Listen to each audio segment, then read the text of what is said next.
Bonjour et bienvenue sur le podcast Explore Japon, le podcast qui explore le Japon sous toutes ses coutures. Des conseils voyages, de la culture ou bien de la vie de tous les jours en passant par l'apprentissage du japonais, partons ensemble une fois par semaine pour ce magnifique pays qu'est le Japon.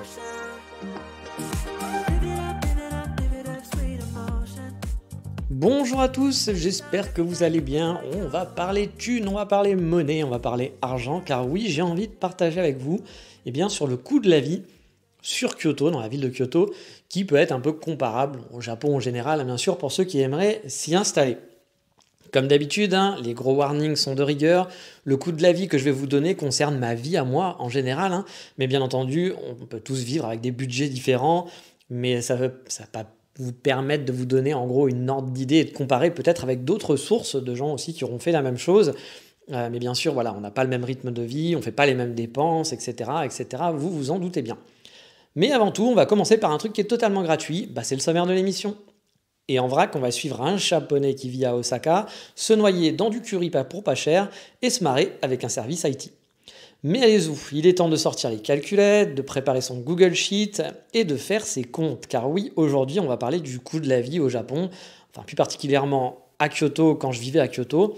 Je vais vous expliquer un petit peu mes dépenses, combien ça me coûtait telle ou telle chose en général. J'ai replongé dans mes factures et mes souvenirs pour vous préparer un petit peu tout ça. Déjà en introduction, quand j'avais préparé un petit peu mes calculs avant de partir en tant qu'étudiant au Japon, j'avais comparé un petit peu Tokyo, Kyoto, Osaka et Fukuoka pour voir combien ça me coûterait de vivre dans telle ou telle ville et finalement choisir, parce que ça joue quand même pas mal le budget pour savoir où on va vivre. Et j'avais vu que en gros, Tokyo me coûterait genre 10 000 euros de plus sur mon budget global, c'était sur 2 ans, que Kyoto. Et Kyoto et Osaka, c'était à peu près kiff-kiff au niveau du budget. Et qu'à comparaison, Fukuoka, ça me coûterait 10 000 euros de moins que Kyoto et Osaka. Donc si vous n'êtes pas trop mauvais en maths, vous aurez compris qu'entre Tokyo et Fukuoka, sur 2 ans, j'avais quasiment une économie de 20 000 euros, ce qui était quand même pas mal, sachant que ça jouait pas sur les prix de l'école, par exemple. Le prix de l'école était à peu près similaire, était un petit peu plus cher à Tokyo, c'est vrai, mais c'était pas ça qui faisait vraiment la différence. Donc, comme vous le voyez, la différence entre les villes peut être assez grande, que ce soit au niveau des loyers, en fait, principalement, ou bien même des prix des transports qui peuvent aussi vite monter suivant où vous habitez. Moi, vous le savez, j'avais choisi Kyoto, entre autres pour ça, par rapport à Tokyo, car c'était beaucoup plus économique de vivre là-bas. Et je pouvais, ça allait me coûter moins cher et peut-être vivre mieux. Alors forcément, il y a des choses en moins quand vous vivez à Kyoto par rapport à Tokyo, mais un appartement plus grand, etc., c'était possible, mieux placé, pas de frais de transport, etc. Donc c'était quand même plus agréable. C'est pour ça que j'ai choisi Kyoto au lieu de Tokyo, parce que Tokyo était ma ville numéro 1 à la base où je voulais aller. Mais voilà, pour un budget équivalent à Kyoto par exemple, si vous voulez vivre à Tokyo pour un budget équivalent, il va falloir s'excentrer en banlieue, forcément. Et vous aurez de plus grands frais de transport du coup. Et un appartement qui sera beaucoup plus petit. Au contraire, si vous allez vivre à Fukuoka, vous aurez par exemple plus grand qu'à Kyoto. Moi, quand je regardais les appartements à Fukuoka, je pouvais tabler sur 10 mètres carrés facile en plus, en étant central. Et si je m'excentrais un petit peu en n'étant pas très très loin finalement du centre, il y avait même des appartements à 50 mètres carrés dans mes prix, ce qui était pour moi qui vient de Paris, 50 mètres carrés, c'est waouh, c'est gigantesque. Parce que moi j'ai toujours vécu dans enfin pas toujours, mais depuis que je vis à Paris, j'ai vécu dans des 20-30 mètres carrés max, voilà, parce que les prix sont super chers. Donc se dire, tiens, on peut avoir un 50 mètres carrés en vivant à 10 minutes du centre, 15 minutes du centre en train, pourquoi pas, voilà, c'est vrai que ça fait quand même un petit peu envie. Mais bon, on va commencer par le budget le plus important, vous l'avez compris, ce qui va vous coûter vraiment un bras et dans votre budget, et c'est, voilà, on en parle depuis tout à l'heure, le café. Non, oui, le café, oui, vous pensiez que j'allais parler de votre loyer, non. Un toit, c'est important, bien sûr, mais un bon café dans un coffee shop, c'est ça, la vie, c'est ça qui est important. Bon, bien sûr, je rigole, mais voilà, j'ai envie de commencer par le café, parce que pour moi, le café, c'est un très gros budget. Vous le savez, j'en ai déjà parlé, mais j'ai budgété mon budget café au Japon et j'en ai pour plus de 300 euros tous les mois. Donc c'est quand même un sacré gros budget. Donc c'est pour ça que si un jour j'ai un peu des problèmes d'argent, qu'il faut que je fasse attention, que j'ai des rentrées d'argent qui sont plus petits, il suffit juste que j'arrête les cafés, j'économise 300 euros, ce qui est pas mal. Mais bon, arrêter les cafés, c'est mon petit plaisir quotidien. Donc ça m'emmerdera un peu, mais s'il faut, il faut. Donc le café au Japon, vous l'avez compris, c'est pas donné. Enfin pareil, ça dépend d'où vous allez. Mais dans un bon coffee shop, il faut compter dans les 4 euros le café, voire 5-6 euros parfois, pour du café de qualité, j'entends. Et je parle d'un prix de cappuccino ou de filtre par exemple. En comparaison, mon budget café à Kyoto était à peu près l'équivalent de ce que je payais à Paris au final. Pour les pâtisseries, ça peut vite monter aussi. Un cannelé, par exemple, c'était 3 euros dans un coffee shop. Vous aurez du mal à trouver un petit croissant pour pas cher à 1 euro dans ce genre d'établissement, par exemple. Parfois, il y a des gâteaux pas très chers, mais par rapport à la France, vous en aurez pas pour votre argent, ça c'est sûr. Par contre, côté bouffe, il y a de tout. Vous pouvez en avoir pour très cher au resto, en avoir pour très très cher, comme manger pour pas cher du tout, tout en restant dans la qualité, on va dire. C'est un des gros avantages pour moi du Japon. C'est qu'il y a des tonnes de restos pas chers, mais où on peut se faire plaisir et manger correctement pour pas grand-chose. Bon, faut pas être un gros mangeur en termes de quantité, par contre, ça sera forcément pas ouf si vous êtes un très très gros mangeur. Mais pour un mangeur normal, il y a vraiment moyen de manger au resto régulièrement, vraiment, d'y aller souvent, sans que ça vous coûte trop un bras. Bon, c'est quand même un budget, quoi qu'il arrive, hein, ça sera toujours plus coûteux que de se faire à manger chez soi, ça c'est sûr. Mais on va dire que pour le prix d'un restaurant à Paris, bah, vous pourrez peut-être en faire deux, voire trois au Japon. Voilà, si vous allez dans un truc un petit peu. Alors, je vous parle pas forcément d'aller dans un truc très très low cost, mais si vous faites on va dire un resto à peu près lambda, bah, vous pouvez vous en tirer pour pas trop cher, quoi, on va dire. Donc il y a moyen de manger au resto quand même assez régulièrement. Par exemple, je vais vous donner mes restos à moi, mes restos préférés où j'allais. Je m'en tirais de mémoire pour une dizaine, quinzaine d'euros pour une pizza dans ma pizzeria préférée. Mais attention, la pizza, j'avais trouvé vraiment le bon plan. Car une pizza au Japon, ça peut être très cher. Je vous en avais déjà parlé. Du genre 30 euros la pizza à emporter, grande hein, quand même, qui est assez grande, que vous pouvez finir le lendemain par exemple, mais qui va être l'équivalent d'un menu de pizza chez nous, chez Pizza Hut ou quelque chose comme ça, avec la boisson et autres. Alors que là, pour 30 euros, vous aurez juste la pizza, tout simplement. Mais la pizza, moi où j'allais, c'était un restaurant qui faisait des pizzas qui étaient de taille correcte, parce que j'étais déjà allé aussi dans d'autres pizzerias où les pizzas étaient toutes petites, on aurait dit des pizzas pour menu enfant. Donc bah, si vous allez pour la pizza parce que vous aimez bien manger une bonne pizza, bah là vous n'êtes pas rassasié. Et là j'avais trouvé un bon rapport qualité-prix pour ce prix-là. Donc ça se trouve, comme je vous le dis, au Japon, on peut toujours trouver et bien manger pour pas trop cher. J'avais un autre resto hein, où j'adorais aller pour manger des karaage. Vous savez, c'est du poulet frit. Je prenais des frites avec et je me prenais souvent une bonne bière plus un gâteau et je m'en tirais pour 25 euros en moyenne, donc c'est pas trop cher hein, pour un restaurant. Je trouve que 25 euros, vous allez à Paris à 25 euros, vous aurez du mal à vous faire un plat, une bière et un dessert, sachant que là c'était pas qu'un plat, c'était deux plats parce que les karaage c'était un plat tout seul et les frites c'était un plat tout seul. Donc c'était comme s'il y avait deux plats, bon, même si c'est équivalent quand même d'un plat, on va dire, dans un resto normal. Mais voilà, moi je trouvais que c'était pas trop cher, et puis bah, c'était un resto, c'était bon, hein, les karaage étaient très bons, il y avait une bonne sauce au yuzu, moi que j'aimais bien, les gâteaux étaient très bons aussi. Donc franchement, ça faisait le boulot, et encore une fois, c'était pas trop cher. Et un autre restaurant où j'adorais aller, qui est un restaurant de kushikatsu, c'était 1 euro la brochette de légumes. Donc bah voilà, pareil, c'est pas énorme. Et il me semble que c'était entre 2 et 3 euros la brochette de viande. Alors pas la brochette, pensez pas comme au japonais que vous allez trouver en France, c'est pas une brochette de bœuf au fromage et vous avez une paire de brochettes. Non, là c'était vraiment une brochette, voilà, une brochette avec un légume, voilà, par exemple, qui était frit, donc c'est des légumes frits, ou de la viande frite. Mais franchement, moi je prenais en moyenne entre 10 et 15 brochettes, donc pour 10 euros, bah vous pouvez manger, fait un bon repas. Alors c'était un petit peu plus de 10 euros, c'est pour ça que je vous dis un peu 15 euros, parce que il faut compter aussi la boisson. Il y avait une boisson obligatoire, parce que bah, sinon c'est pas très rentable, je pense, pour le restaurant. Il y aurait des gens qui viendraient, qui mangeraient que 3 brochettes, donc 3 euros au resto. Vous vous rendez compte que pour eux, c'est pas très rentable. Donc il fallait prendre une boisson obligatoirement. Donc voilà, on s'en tirait pour une quinzaine d'euros en mangeant correctement. Alors vous n'êtes pas full après, bien sûr, mais ça vous fait une petite soirée sympa. Moi, je vous dis, souvent, je prenais 15 brochettes, donc voilà, ça me faisait dans les 15 euros, plus, je sais plus combien était la boisson, mais sûrement dans les 3-4 euros. Donc, je m'en tirais pour 20 euros et bien manger, et franchement, j'étais content d'aller là-bas. C'était assez cool. Niveau courses aliments, j'avais un budget pour ma part de 200 à 250 euros de mémoire, mais j'achetais pas beaucoup de légumes, hein. Les légumes qu'on a l'habitude de prendre chez nous peuvent être assez coûteux au Japon, mais vous pouvez vous adapter aussi et prendre des légumes locaux. Et là, il y a moyen de s'en tirer pour pas très cher, je pense, de ce côté-là. Mais j'avoue, je suis pas un pro des légumes, donc je peux pas vraiment vous le dire. Mais c'est vrai que si vous voulez manger comme en France, faire manger la même chose chez vous, donc au Japon, ça va vous coûter très cher parce que les légumes peuvent être vraiment pas donnés parfois.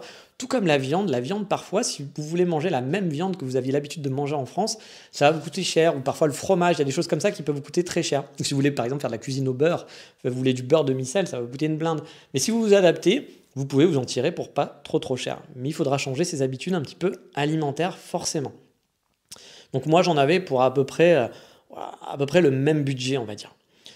Je vous en ai déjà parlé aussi, hein, mais un conseil, ne faites pas vos courses dans les combini. Les combini, c'est vraiment bien, j'adore les combini, hein, mais c'est bien pour dépanner, mais pas pour manger tous les jours et faire ses courses pour la maison.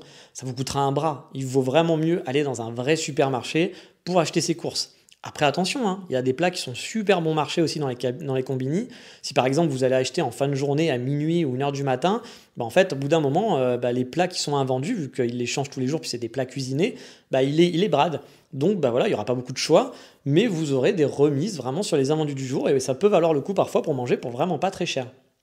Niveau course, honnêtement, j'ai pas trop vu la différence avec la France, hein, au niveau budget. Voilà, c'était à peu près similaire, mais au final, je mangeais pas la même chose. Mais mon budget était à peu près pareil que ce que j'avais en France au niveau budget. Mais parlons de la plus grosse dépense de votre budget au final, celle que j'aurais dû évoquer au tout début, parce que celle qui fait quand même tout varier, c'est l'appartement. Bon là, c'est comme tout, hein, vous pouvez trouver un peu tout suivant où vous habitez. Ça va dépendre voilà, du quartier, de la surface, l'étage, si vous êtes en coloc, etc., etc. Mais bon, c'est mon podcast, donc je vais vous donner mes chiffres. Moi, j'habitais dans le centre de Kyoto, dans un immeuble assez neuf, très moderne, au 7e étage, avec une vue dégagée. C'était un studio de 34 mètres carrés, avec un très grand balcon qui faisait tout le tour, de larges baies vitrées. Franchement, j'adorais mon appartement. Et en loyer, bah, il me coûtait 700 euros, un chouïa moins cher même. Euh, ça comprenait donc les charges, et dans les charges, il y avait l'eau, en gros, principalement, et puis les charges d'appartement.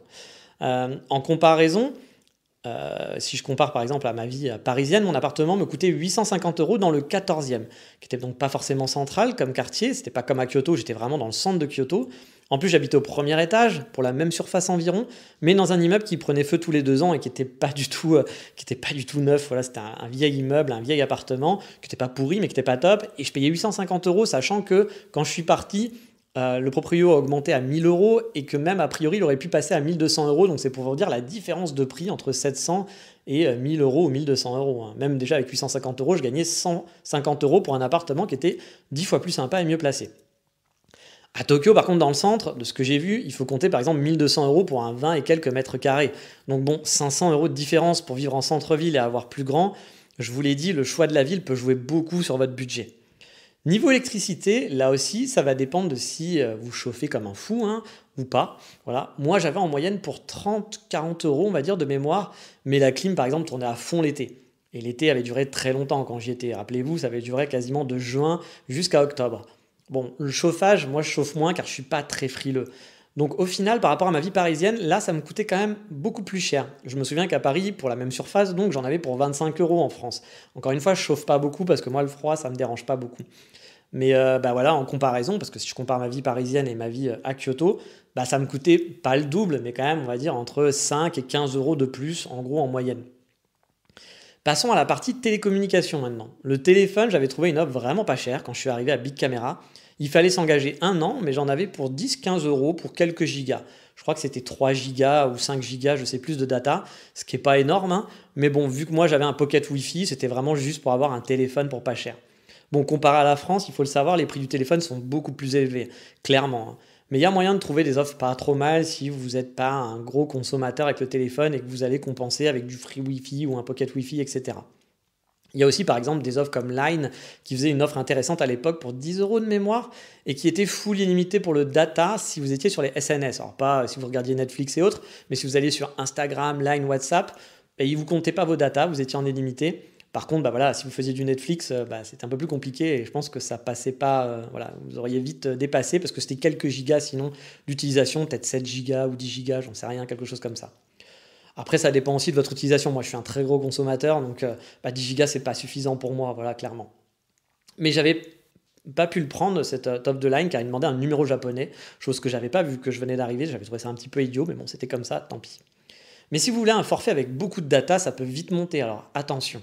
En plus de ça, j'avais dû garder mon téléphone français. Donc moi, je suis toujours chez Soch, que j'avais passé du coup au minimum, un 4 euros je crois, le forfait minimum. Je l'avais gardé, pourquoi? Juste pour recevoir les SMS de banque, Co. Vous savez, parfois, vous faites un achat sur Internet, vous utilisez votre carte bleue et on va vous demander un code par SMS. Donc pas le choix, hélas, il faut garder un numéro de téléphone parce que sinon ça marche pas, vous allez être emmerdé. Surtout si vous gardez du coup vos comptes bancaires en France, en Europe. Si vous transférez tous vos comptes et que vous êtes dans une banque japonaise et que vous n'avez plus aucun compte en Europe, pas besoin de faire ça. Mais si vous gardez des comptes en banque en Europe, vous n'aurez pas trop le choix, malheureusement. Côté Internet, là aussi, c'est beaucoup plus cher qu'en France. Il faut compter 60 euros pour un pocket Wi-Fi illimité, par exemple, en data. Sachant que voilà, mon premier pocket Wi-Fi, moi, qui me servait donc pour la maison, mais aussi pour dehors, était limité à 10 gigas sur 3 jours glissants. Donc limité en gros sur le mois, il était illimité, je veux dire, pardon, sur le mois, parce qu'en gros c'était limité et après la vitesse baissait en quelques jours sur 3 jours. Donc si vous dépassiez pendant 3 jours 10 gigas, bah, après la vitesse était réduite. Et une fois que le jour d'après, vous étiez redescendu sous les 10 gigas, bah, la vitesse revenait en fait en temps normal. Donc c'était 3 jours glissants. Donc il y a un petit côté un peu pratique de ça. Mais ça reste quand même un peu chiant parce que bah, vous êtes les 10 gigas, moi je l'ai dépassé vu que c'était mon internet à la maison.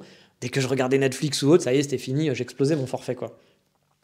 Donc voilà, en gros, moi mon débit donc il baissait quand même drastiquement jusqu'à effectivement avoir passé les 10 gigas, vous avez compris, mais ça restait de l'illimité, je pouvais quand même utiliser Internet. Et ça, de mémoire, ça me coûtait 45-50 euros quand même. Donc on est très loin des offres par exemple à 30 euros en France qui sont toutes illimitées avec la fibre, la télé, le téléphone, etc. Tout ça, il n'y avait pas. Je n'avais pas de téléphone à la maison par exemple, bon, on s'en sert très rarement maintenant, mais voilà, toutes ces choses-là, je ne les avais pas. Donc comptez un budget quand même un peu plus grand que le vôtre actuellement pour tout ce qui est téléphone, internet. Voilà, ça va chiffrer un petit peu plus et là aussi ça va dépendre de vos besoins clairement. Et les transports, ah bah ça les transports, ça va dépendre si vous habitez Tokyo, vous allez avoir un budget de ouf clairement. Dans ces cas-là, il vaut mieux acheter un vélo. Car si votre employeur peut prendre en compte un abonnement pour votre trajet maison-boulot, ça ne marche que pour le trajet maison-boulot. Si vous déviez, bah, vous n'êtes plus dans votre abonnement. C'est pas comme le pass Navigo à Paris où vous pouvez partir partout à Paris, vous payez une somme pour le mois et puis après vous pouvez bouger n'importe où. Là non, c'est vraiment un trajet, un abonnement sur un trajet. Et je suis content parce que j'ai pas dit carte orange, alors que moi j'utilise toujours carte orange, je sais, je suis vieux. Les trajets peuvent vite monter. J'ai déjà vu des trajets suivant les lignes à 7 euros pour faire la moitié du centre de Tokyo, par exemple. Donc, quand on habite Tokyo, il faut soit marcher, soit avoir un vélo, ou bien optimiser le coût. Voilà, parfois, faire 2 changements et mettre 10 minutes de plus, bah, ça peut vous faire économiser la moitié de votre prix du trajet qu'un trajet direct. Mais parfois, c'est l'inverse. Bref, si vous voulez faire des économies, il faut être bon en maths. Il faut être bon en maths sur Tokyo pour voilà, faire attention et bien calculer à chaque fois vos trajets. Ensuite, en général, les tarifs ne sont pas toujours donnés, hein. Mais ça va dépendre là aussi d'où vous habitez. Un Kyoto-Osaka en train local, c'est 8 euros aller-retour. Bah, si vous faites ça tous les jours, par exemple, parce que vous habitez Kyoto et que vous travaillez à Osaka, bah, ça peut vite grimper. Après, il y a peut-être des abonnements sur certaines lignes, hein, j'avoue, je ne sais pas. Mais je pense que ça deviendra quand même, c'est quand même dans votre budget, ça va être quand même assez conséquent. Moi, j'avais l'avantage de vivre dans le centre de Kyoto. Mon école était à 10 minutes de mon appartement, donc aucun frais de transport, à part quand je partais en vadrouille. Donc du coup, ça allait, parce que voilà, c'était genre comme si je me faisais une petite vadrouille que voilà, pour le week-end, j'en avais pour 8 euros aller à Osaka. Bon, c'est pas trop cher, quoi. Mais si vous faites votre budget, vraiment, prenez en compte tout ça, car les frais de transport peuvent vite monter. C'est un des arguments à prendre en compte, hein, vraiment sur Tokyo, par exemple, car vous pouvez rajouter facilement 100, 200, voire 300 euros tous les mois, suivant où est votre appartement, suivant où est votre logement, etc. Suivant si vous avez envie de sortir beaucoup, par exemple, et vraiment profiter de Tokyo, bah, ça peut vite monter si vous prenez les transports et que vous ne voulez pas avoir un vélo ou marcher, etc. Après, vous avez toujours la solution voilà, du vélo, hein, comme je vous le disais, bien entendu. Ensuite, il faut prévoir les à côté. Il y a les impôts, car quand on paye une taxe de la ville quand on habite sur place et qu'on est salarié, par exemple, il faut compter entre 4 et 10% de ses revenus, ce qui n'est pas rien pour le coup. Ça va dépendre de la ville, c'est la ville qui fixe cet impôt-là, c'est la taxe de la ville en quelque sorte. En tant qu'étudiant, on avait une assurance à payer obligatoire tous les mois, une assurance santé, c'était pas très cher, j'ai oublié le prix, mais bon, il fallait payer tous les mois au Combini, c'était moins de 10 euros de mémoire, si je dis pas de bêtises par mois. Pour l'appartement, il y avait aussi une assurance genre incendie ou quelque chose comme ça qu'il fallait payer une fois par an, je crois, ou une fois pour le bail tous les 2 ans, je sais plus, qui n'était pas très très cher, je l'ai plus en tête, mais voilà, c'était une petite somme à donner. C'était pas trop cher, mais voilà, il fallait le prendre en compte. Et une chose que j'ai oublié de dire dans les appartements, c'est quand on prend un appartement au Japon, il y a beaucoup de frais qui peuvent arriver. Ça va dépendre aussi. Parfois, vous pouvez avoir de la chance et éviter tous ces frais.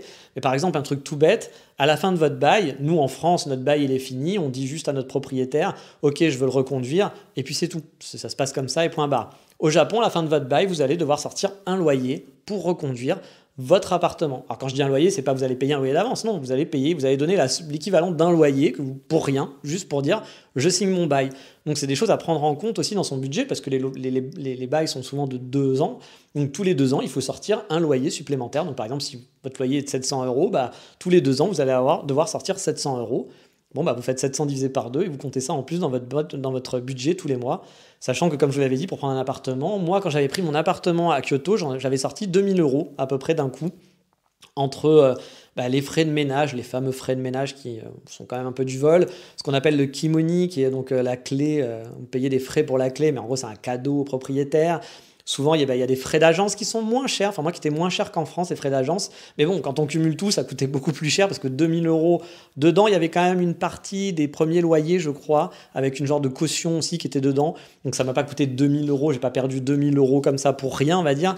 Mais je pense que j'ai perdu facilement 1 000 €, voire un chouïa, peut-être plus, en frais à la con, voilà, qui franchement sont presque du vol, mais c'est comme ça que ça se passe au Japon. Vous pouvez parfois les éviter, mais c'est encore très présent, mine de rien. Quand vous cherchez un appartement au Japon, il faut le prendre en compte. Et bien entendu, il va falloir prévoir aussi un budget sortie, loisirs, auto, cadeaux, etc. Bah oui, forcément, hein. Par exemple, pour les bouquins et les fringues, vous avez aussi les secondes mains qui vous permettent de faire quand même de sacrées économies, surtout que les Japonais sont très précautionneux sur leurs affaires. Je vous l'ai déjà dit, mais un livre d'occasion au Japon, il a la même tête qu'un livre neuf chez nous. Du coup, vous pouvez acheter des mangas à 1 € l'unité, par exemple. J'ai déjà vu l'intégrale de Dr. Slump pour 25 €. C'est vraiment rien. Et puis pareil, pour les fringues, ça peut être cher, les fringues au Japon, hein. Il peut y avoir des fringues qui coûtent assez cher, même un peu plus cher qu'en France, j'ai l'impression. Mais en même temps, vous pouvez en avoir pour pas cher, en allant chez Uniqlo, par exemple. En allant dans les second hand, vous allez pouvoir trouver des bonnes affaires. Après, c'est à vous de chiner pour trouver des choses pas mal. Mais c'est vrai que voilà, si vous voulez du neuf, c'est peut-être un petit peu plus cher qu'en France, je pense. Il y a aussi des choses comme le cinéma qui est vraiment pas donné. Il n'y a pas de carte illimitée comme chez nous où pour 30 €, vous pouvez squatter votre ciné H24. Non, là-bas, il va falloir payer à chaque fois son ticket. C'est autour de 10-15 € je crois, le billet. C'est quand même assez cher. Moi, j'ai jamais fait de ciné au Japon, donc je peux pas vraiment vous dire, mais il me semble avoir entendu que c'était dans ces prix-là. Voilà, on n'y va pas tous les week-ends, on n'y va pas toutes les semaines, tous les soirs, etc. Parce que ça commence à monter assez vite.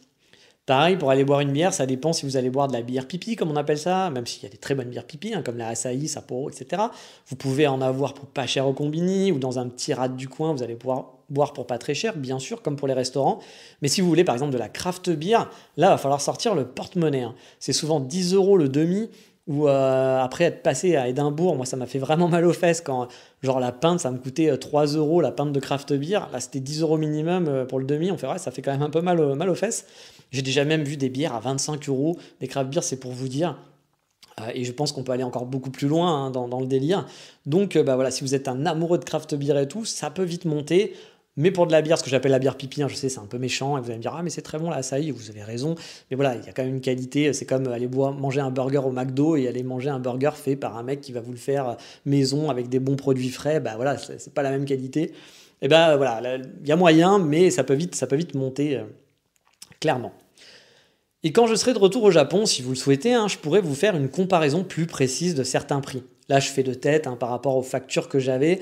Mais si vous avez des questions précises, n'hésitez pas à me les poser sur Instagram, sur mon compte NJ, donc NGE, ou sur Twitter, c'est Dandy avec un Y Kitsune. Si vous ne me retrouvez pas, il suffit d'aller sur explorejapon.com, il y a mes réseaux sociaux dessus. En conclusion, on dit souvent que le Japon c'est super cher. Moi, j'ai pas trouvé que le coût de la vie était super cher. Je vivais beaucoup mieux finalement pour le même budget à Kyoto. Bon, c'est sûr que si j'avais été à Tokyo, avec les appartements, les transports, vu que c'est pas donné, je suis pas sûr que j'aurais mieux vécu, au contraire. Mais on peut s'y retrouver dans d'autres domaines, comme les sorties par exemple, dans certaines sorties. Sur Kyoto, pour ma part, ma vie était vraiment plus agréable, hein, en termes de budget. Pour le même budget, j'avais un appartement qui était super central, qui était neuf, qui était bien équipé pour 150 € de moins qu'à Paris. Donc c'était quand même vraiment chouette, sachant qu'en plus j'avais déjà un bon prix sur Paris. Et niveau resto, on peut se faire plaisir plus facilement qu'à Paris aussi, sans avoir à sortir 50 € pour se poser dans un restaurant. Après, si je compare à Budapest, par exemple, mon budget n'est pas le même, hein. Comme quoi on peut vivre pour pas cher et bien en plus en Europe. Tout va dépendre de votre train de vie aussi, de la ville que vous allez choisir. Ça joue beaucoup.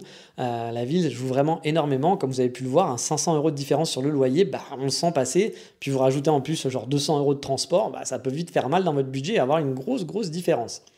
Mais allez, fini de parler d'argent, on va aller dans la ville voisine, Osaka, pour l'insta de la semaine.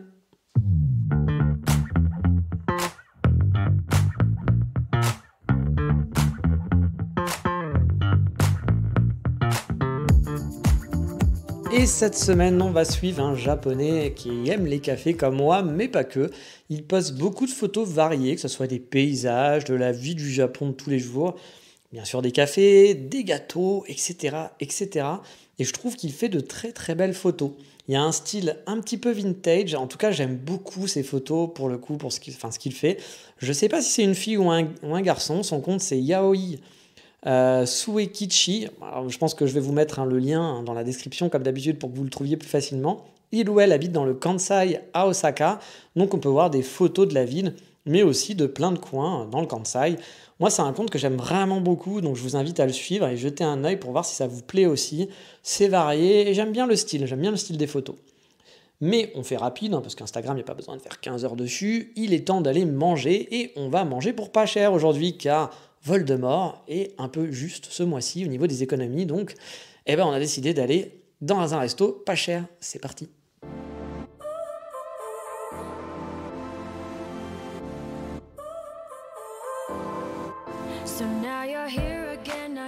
Et oui, cette semaine, je vous amène manger sur Kyoto et Tokyo et Fukuoka. Puis peut-être à Hiroshima aussi. Puis pourquoi pas dans d'autres endroits. Oui, on va manger un peu partout car on va aller dans une chaîne assez connue au Japon. Ils ont beaucoup de magasins, je crois qu'ils ont plus de 1000 restaurants au Japon et puis ils en ont un peu partout en Asie aussi, même dans d'autres pays, je crois, qui s'appelle Koko Ichibanya. Bon, je dois vous avouer, je suis pas très chaîne en général, vous le comprenez, vous l'avez déjà compris, je pense. Genre, si vous voulez me faire plaisir, m'amenez pas dans un McDo.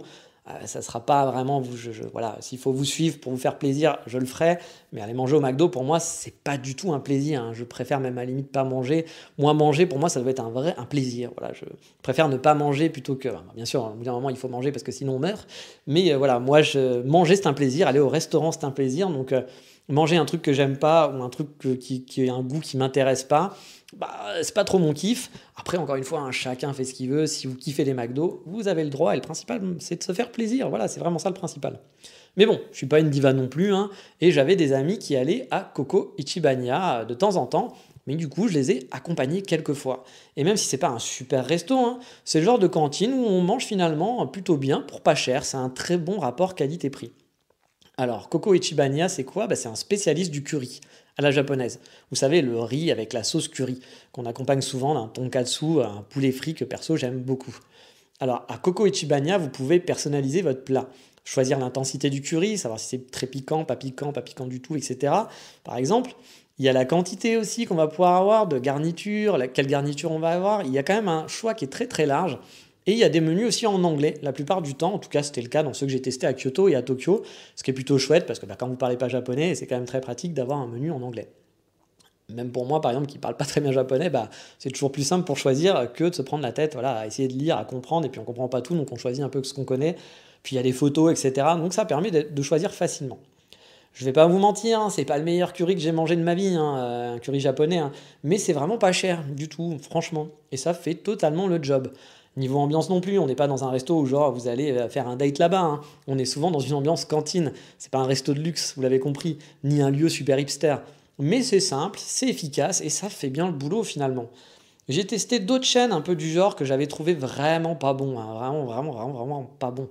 Genre j'avais des amis qui adoraient aller, j'ai oublié le nom, dans une chaîne low cost de Karage. C'était vraiment pas cher, mais c'était immondissime. Je ne sais pas comment ils pouvaient aimer ça. Mais bon, les goûts et les couleurs, comme on dit. Mais là, Koko Ichibanya, pour moi, ça passe largement. Si vous voulez manger du tonkatsu pas cher, accompagné d'un curry japonais, il y avait des omelettes, bien sûr, aussi. Il y a des petites saucisses, il y a plein de choses différentes. Alors, quand je dis des saucisses, c'est pas la saucisse, la grosse saucisse de Francfort, etc. C'est plus le genre knacky avec du curry, quoi. Il y avait des genres de des genres d'hamburgers aussi, des genres de trucs dans le genre. Bref, un plat un peu japonais familial. Koko Ichibanya est un très bon choix pour pas se ruiner et manger à sa faim. Donc voilà, moi je conseille à essayer. Encore une fois, vous allez pas, c'est pas le meilleur resto de la galaxie, mais vous êtes en voyage au Japon, c'est un gros budget quand vous êtes en voyage au Japon, ça vous coûte cher, les hôtels, les sorties, les temples, etc. Parfois on a envie de se faire un resto, mais on peut pas en faire tout le temps non plus. Voilà, ça permet de faire un truc un petit peu économique et puis de tester finalement un resto très local au final. Mais allez, trêve de tonkatsu et de curry, passons au coup de cœur de la semaine.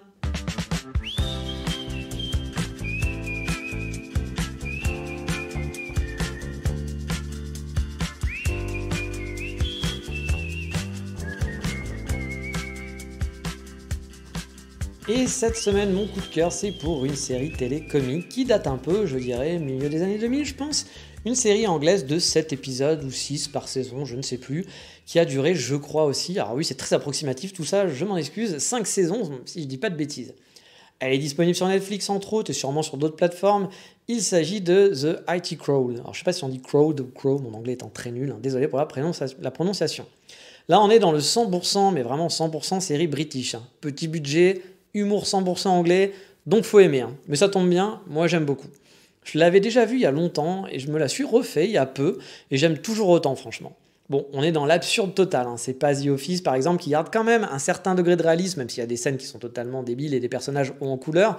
Là, dans The IT Crowd, les situations, les boss, etc. sont vraiment hors normes avec des trucs voilà, qui n'arriveraient pas dans la vraie vie. Mais peut-être qu'un rapide pitch s'impose. Dans The IT Crowd, on cite 2 gars du service informatique au sous-sol d'une multinationale qui vont voir leur quotidien bouleversé avec l'arrivée d'une responsable de service qui n'y connaît rien en informatique et qui s'est retrouvée là après avoir menti sur son CV. Ça se regarde très vite pour le coup, ce sont des épisodes de 20 minutes environ, et il n'y en a pas beaucoup chaque saison comme je vous l'ai dit, c'est vraiment très drôle, mais il faut aimer l'humour décalé anglais pour le coup. Il y a des situations ubuesques qui m'ont bien fait rire, du what the fuck, ce qui fait vraiment le succès de la série pour moi ce sont surtout les acteurs et les personnages. Personnellement j'adore Richard Ayoade, je crois qu'on dit Ayoade, je suis pas sûr, c'est Maurice Moss dans la série, même si son personnage est super cliché, hein, il le joue à la perfection, beaucoup mieux que le geek de Big Bang Theory, j'ai oublié son nom, mais moi j'ai jamais vraiment compris le succès de la série perso, mais encore une fois les goûts et les couleurs, hein, il en faut pour tout le monde.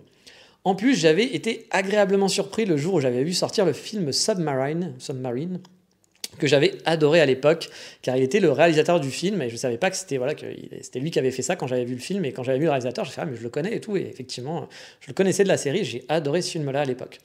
Bref, si vous avez envie de vous faire un petit délire anglais et que vous n'avez jamais vu cette série, je vous le conseille fortement, car il y a vraiment de bons gags. Alors parfois, il y a des situations qui sont un peu lourdeaux, mais la plupart du temps, moi j'ai passé de bons moments, et il m'est arrivé souvent de rigoler devant ce qui se passait dans la série, des trucs vraiment très décalés. Dans l'ensemble, j'aime beaucoup cette série, c'est une série comique que j'apprécie. Mais voilà, on a fini pour aujourd'hui, je vous souhaite donc de passer une super semaine et je vous dis à très vite pour un nouvel épisode.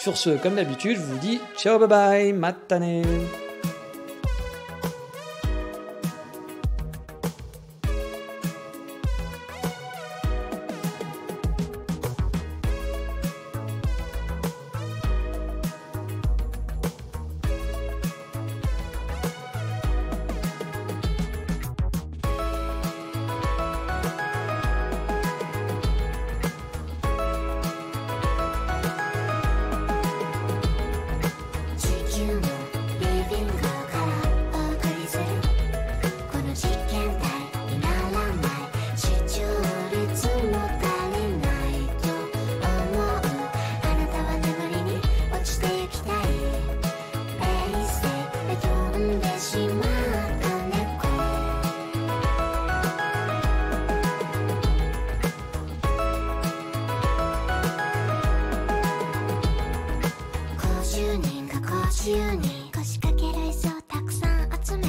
寝ているのは一人か二人、順番に待ち時間を利用する。犬はベランダで目立とうとして水をこぼす。誰かが笑ってあさってのカレンダー、間違い探しの旅に出る。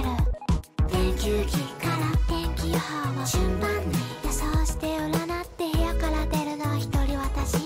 公共手段迷いなく、かかりつけの医者にお願いすることもある。